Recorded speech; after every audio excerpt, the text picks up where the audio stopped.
Hi everyone. Welcome to the Warrior Trading Channel. Today, we will be discussing and profiting from Vortex Indicator.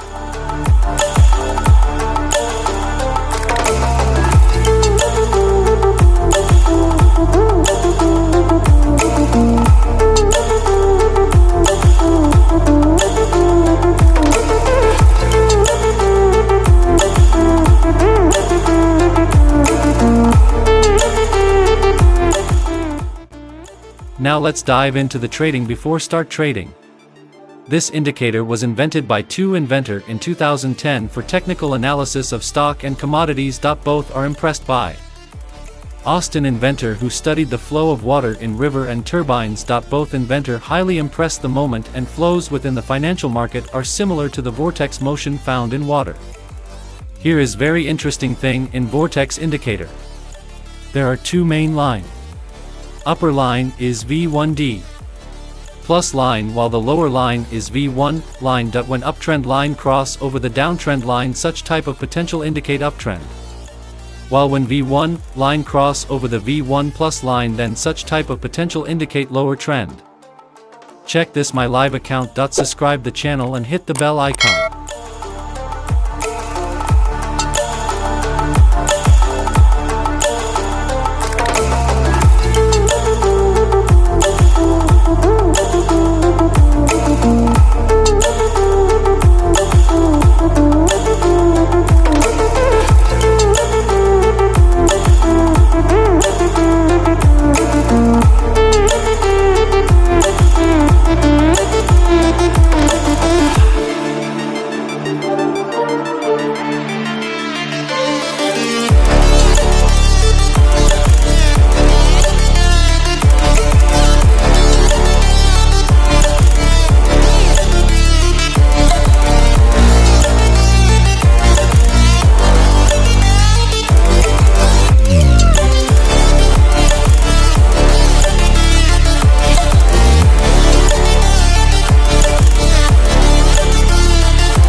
You can make daily profits using the indicator and our strategize. So you can connect with me in the Telegram, whose link is given in the description. See you next video. God, bye.